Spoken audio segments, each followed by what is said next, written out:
All right, hey everyone, it's Wally Dellenbach with you today, and I'm going to talk about the introduction to the Led Zeppelin song Rock and Roll. And it's kind of a no-brainer, I guess, if you will. I don't want to insult the great John Bonham's drumming, far be it from me. It's just in the fact that I see a lot of YouTube videos and a lot of drummers playing it, and one of the things I think they're missing is the fact that they tend to overplay it and they miss some of the notes. But be that as it may, please don't take it personally. Just don't overplay it. So one of the things you'll notice about John Bonham's playing, and I see so many drummers on YouTube and the internet and whatever, they get up there and they flail around. And one of the biggest problems that I have when I go see a drummer is drummers that kind of flail and they look kind of like an out-of-control octopus. So I guess my point in this video is try to get your drumming in control, and I think that'll just come within years of experience in drumming. So like I said, just take it with a grain of salt. And as drummers, of course, we always like to share our own concepts and ideas and thoughts on things. So anyway, so here we go. Now, as far as the drumming pattern, I'm not going to go beat that to death. But what I'm going to try to do is show you some sweet spots on your snare and your hi-hat and with your sticks, so you can get kind of a good sound. And one of the things that I see, as I mentioned before, is drummers that come in and try to overplay this song or the intro to the song, and they miss some of the accents on the snare drum. Okay, so a typical drummer might come off and just kind of maybe use the tips of the sticks and go to the center of a snare drum. Okay, so here we go.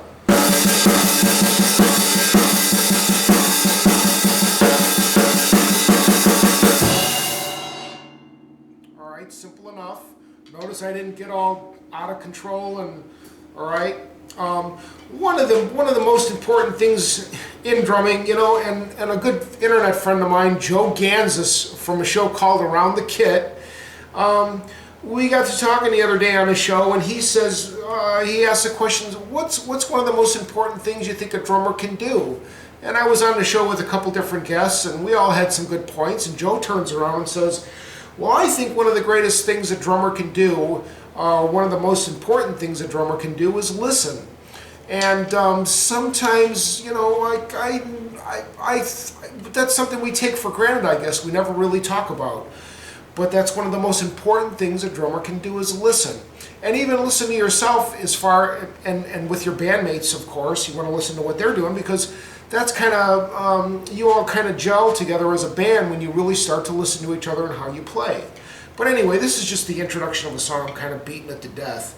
Now, so we talked about off of the center of this snare drum, using the tip, off the tip of your hi-hat. You're picking up the accents on rim shots, of course. And the snare drum kind of has almost, I don't want to say a dry sound to it, but if you come over here more toward the shoulder of your bearing edge, you'll get kind of a better sound. Now this is an LM402 and it's got a muffler on it, and you'll notice sometimes you might see John Bonham turn around and kind of adjust his muffler. And I've got the muffler set here just so it kind of rings. The snare itself only has a little ring, but you can sense that the muffler is turned onto it.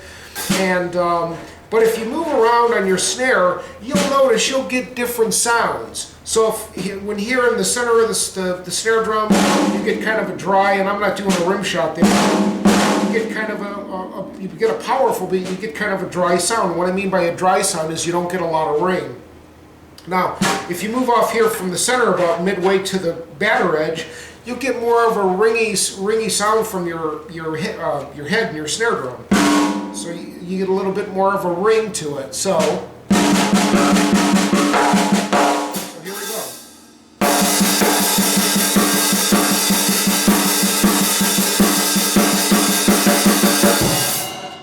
Okay, so you can hear kind of a little bit of a ring to it. And notice, you know, how the West Was Won, the song remains the same in the studio version of Rock and Roll, John Bonham plays all three of those songs on different, it's 4/4 time, but like it's one's slow, one's a little medium fast, and the other one's fast. How the West Was Once, kind of fast. To me, the slowest one as far as beats per minute go is The Song Remains the Same. So, studio version, of course, being in the middle. Now, I've watched Bonham play this on some video, and one of the things you'll notice is that we talked about flailing, okay? You know, God bless you drummers that are out there that are showing the tips and tricks to drumming with Led Zeppelin and John Bonham. You guys are doing a great job. But just kind of keep this in mind, you know, watch Bonham, and he doesn't flail, you know, and that's one of the cool things about his drumming style, you know. And to me, flailing kind of seems, you say, yeah, I got to flail a little bit because it's kind of showy, but you know what, to me, when you kind of get the flailing around, what I mean by flailing is you're drumming away and you look kind of like you're out of control, okay? There's a difference between a show, being a show drummer, and being out of control, or appearing to be out of control. Okay, and so, like I said, I think some of those things are cured over time as you get to become a stronger drummer in your hands and your forearms and your shoulders, you know, throughout your whole body. So those will cure over time. So like I said, don't take it personally, okay? So anyway, so here we go. Now, I was talking earlier about the tip, okay, on your hi-hat. Now, one of the things I've learned over time in drumming is that you get different sounds on your cymbals with what you, how you use your sticks to your cymbals. Now, for this intro to the song, I'd say Bonham's probably got his hi-hats open, you know.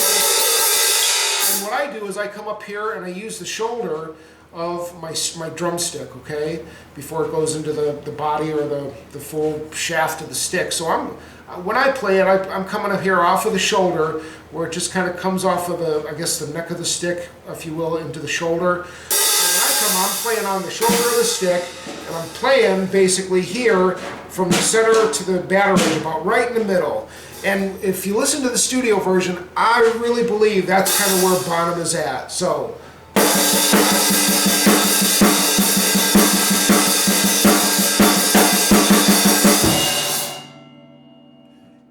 And you'll notice you kind of get that, you know, and I'm not whacking the smithereens on my snare drum either. I'm not hitting hard, I'm not trying to play hard for effect or for show.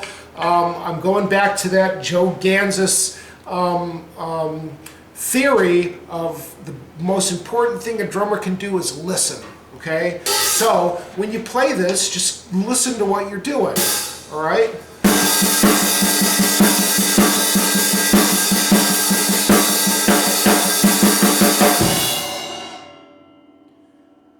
Now, of course, in practice, I'm playing it kind of slow, you know, as far as beats per second go, and you can speed it up. But just remember, you want to keep the song within us. You don't want to go out and just blister through the song, you know, and you're playing 120 beats per second, of course, or per minute. So just keep it in control. It's a 4/4 time song.